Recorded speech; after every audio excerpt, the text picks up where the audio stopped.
आप सभी को जय मसीह की। मेरा नाम है अंकित और आप सभी का होरेब सुपर संडे में आप सभी का स्वागत करता हूं।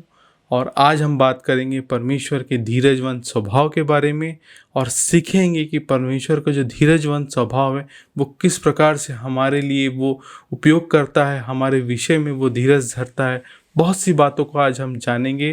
तो चलिए प्रभु यीशु मसीह नासरी के नाम से होरेब सुपर संडे में आप सभी का स्वागत करता हूं और इस वीडियो को स्टार्ट करता हूं।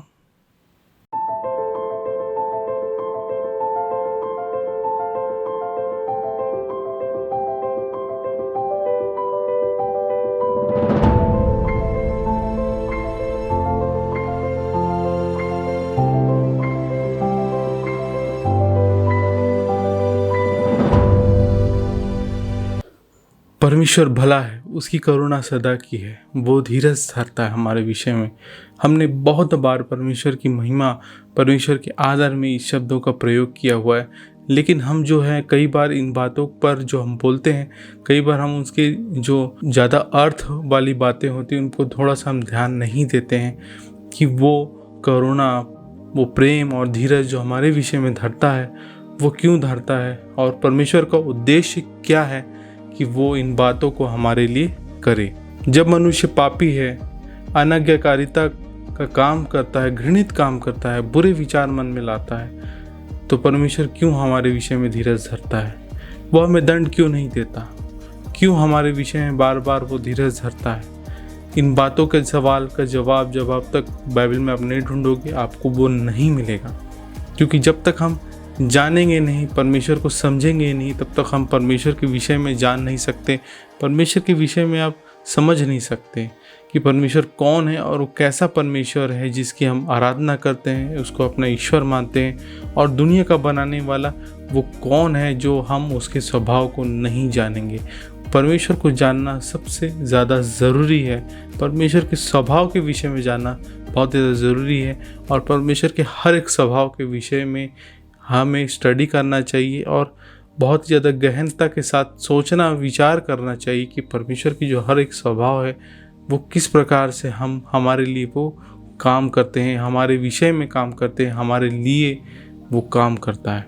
भजन संहिता में लिखता है कि दुष्ट कहता है कि तेरा परमेश्वर कहाँ है, तेरा परमेश्वर कौन है।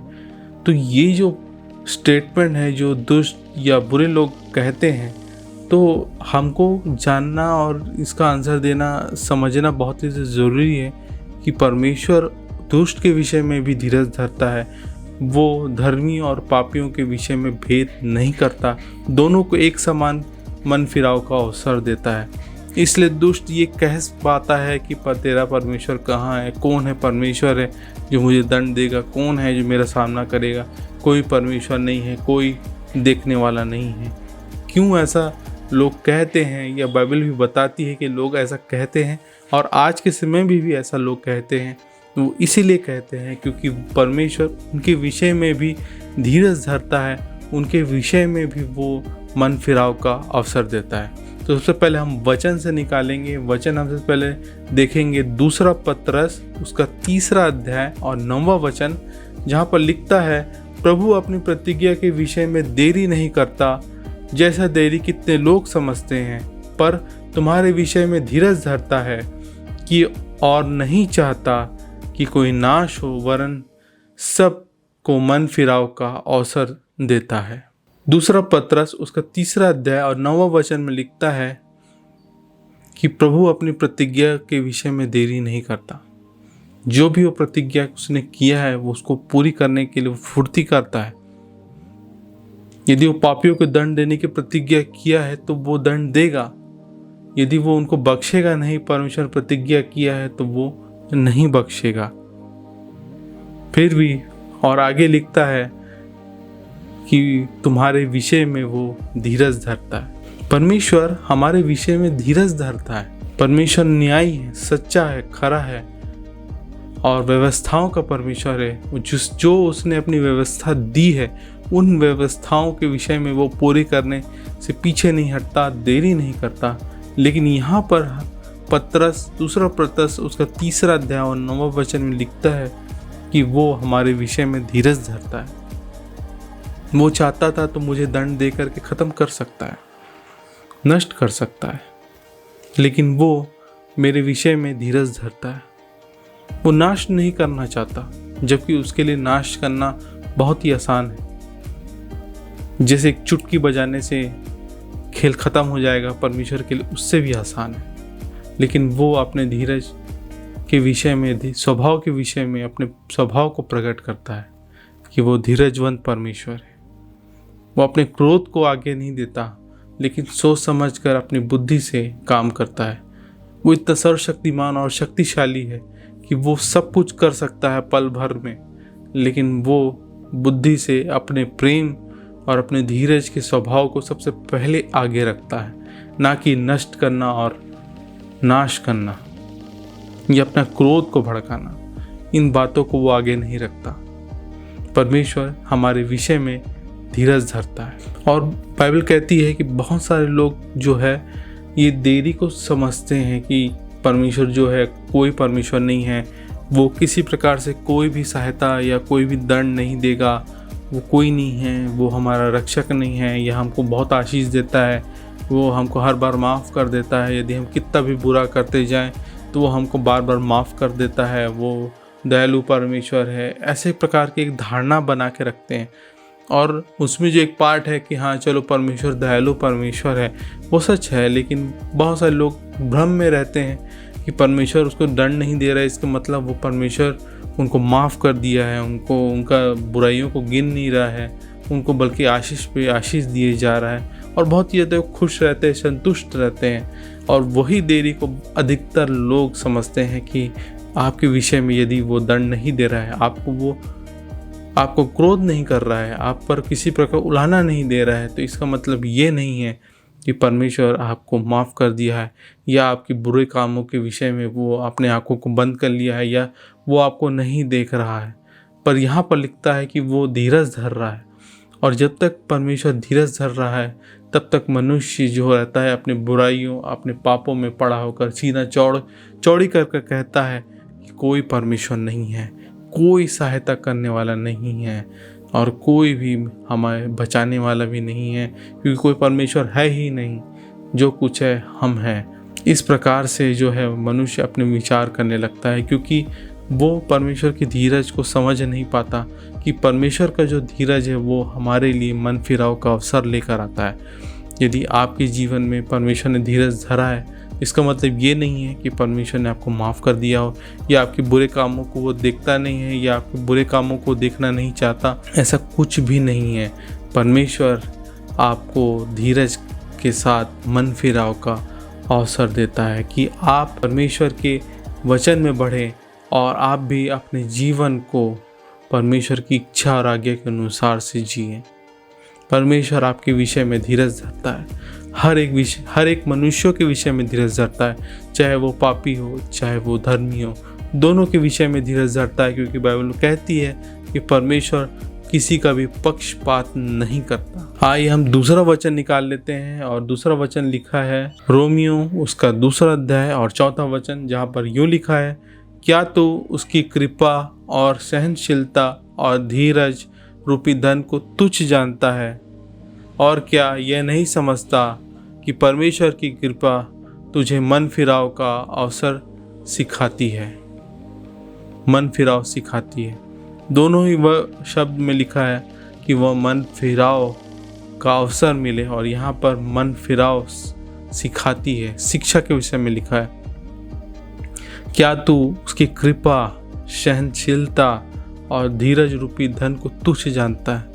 बहुत सारे लोग परमेश्वर के इन 3 स्वभाव को तुच्छ जानते हैं। परमेश्वर के स्वभाव को हम इग्नोर करते हैं। इन 3 स्वभाव जब हमारे जीवन में आता है तो हम इग्नोर करने लगते हैं। परमेश्वर की सामर्थ को, परमेश्वर की जलजलाहट को, परमेश्वर के क्रोध को हम इग्नोर करने लगते हैं, तुच्छ जानने लगते हैं, और मन में कहते हैं कि कोई परमेश्वर नहीं है, कोई हमें दंड देने वाला नहीं है, कोई व्यवस्था नहीं है, किसी प्रकार का कोई भी नियम नहीं है, हम जो चाहें वो कर सकते हैं।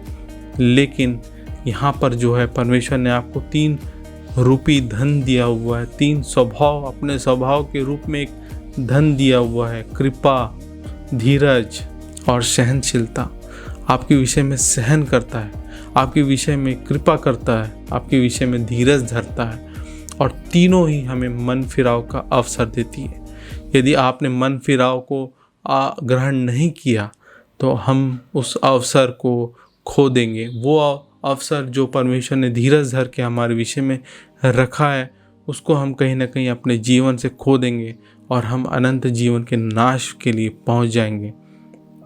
और यहाँ पर लिखा है कि वो नाश होने नहीं देना चाहता। पतरस 2 और 3 के 9 में यहाँ पर लिखा है कि कोई नाश ना हो। और नाश का मतलब क्या होगा? नाश का मतलब होगा कि हम जो है दूसरी मृत्यु को प्राप्त करें, नरक में जाएं, अनंत आग में सहते रहें। बाइबल हमें बताती है कि दूसरी मृत्यु वो आग है, वो आग की झील है, जहाँ पर हमेशा हमेशा के लिए रोना और पीसना दोनों होगा। पर बाइबल हमें बताती है ये वचन के द्वारा कि वो हमें उस नाश से बचाना चाहता है। और यहाँ पर जो साफ साफ लिखा है कि परमेश्वर हमें अवसर देता है, हम पर गुस्सा नहीं करता, हम पर अपनी चिड़चिड़ाहट को प्रकट नहीं करता, उलाहना नहीं देता, कोड़े नहीं मारता, पर हमको अवसर का मौका देता है कि आप उसके धीरज को किसी भी प्रकार से तुच्छ न जाने, लेकिन इस बात को समझें कि परमेश्वर आपके लिए धीरज धरता है।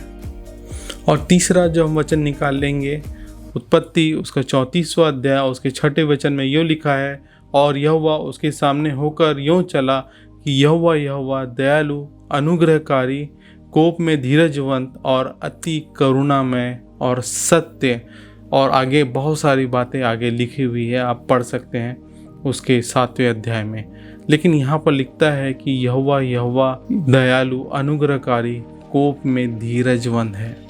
गुस्सा करने में वो क्या है? धीरजवंत है। आपके विषय में शायद परमेश्वर को बहुत सारे गुस्से आते होंगे, वो क्रोधित होता होगा आपके विषय में, लेकिन बाइबल बताती है कि वो क्रोध करने में धीरजवंत है। यदि परमेश्वर चाहे तो सबको नष्ट कर सकता है, पूरे धर्मियों को, उसके मानने वालों को, पूरे को गुस्सा में नष्ट कर सकता है। और बाइबल बताती है कि उसमें कोई भी बुराई नहीं है। परमेश्वर चाहे तो वो पल भर में कर सकता है, और उसमें परमेश्वर की इच्छा है, वही सत्य है और वो सही होगा। लेकिन वो ऐसा नहीं करता। आपके विषय में, मेरे विषय में वो धीरज धरता है कि हम मन फिराव का अवसर को प्राप्त करें।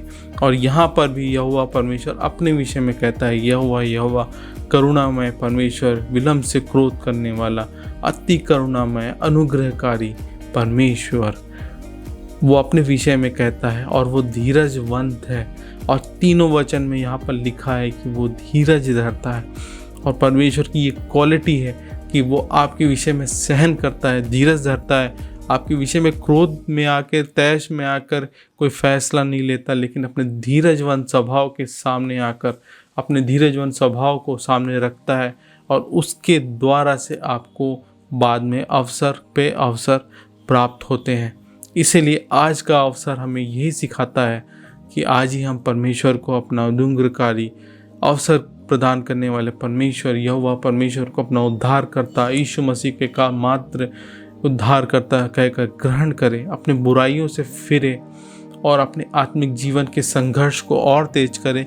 क्योंकि जब आप अपने संघर्ष को और बढ़ाते हो, अपने संघर्ष को बुलंदियों में लाते हो और ये कहते हो कि मैं परमेश्वर के पीछे चलूँगा, चाहे मैं कितनी बार भी नीचे गिरूँ, कितनी बार भी शैतान मुझे बुराइयों की तरफ खींचे, लेकिन मैं परमेश्वर की इच्छा और आज्ञा के अनुसार चलने के प्रयत्न को और तेज करूँगा, अपने आप को और बलवंत करूँगा, अपनी कमज़ोरियों को दूर भगाऊँगा और परमेश्वर की इच्छा और आज्ञा के अनुसार चलूँगा। जब तक मैं ऐसा नहीं करूँगा, तब तक परमेश्वर का जो धीरजवंत जीवन हमारे जीवन में आता है, वो धीरज मेरे कोई काम का नहीं है। वो धीरज जो परमेश्वर हमारे विषय में धरता है, वो धीरज व्यर्थ हो जाएगा। तो प्रियो, आप प्लीज़ प्लीज़ प्लीज़ परमेश्वर के धीरज स्वभाव को प्लीज़ व्यर्थ ना जाने दें, उसके अनुग्रह के समय को व्यर्थ ना जाने दें, और परमेश्वर की इच्छा और आज्ञा के अनुसार चलने के प्रयत्न को आगे बढ़ाएं।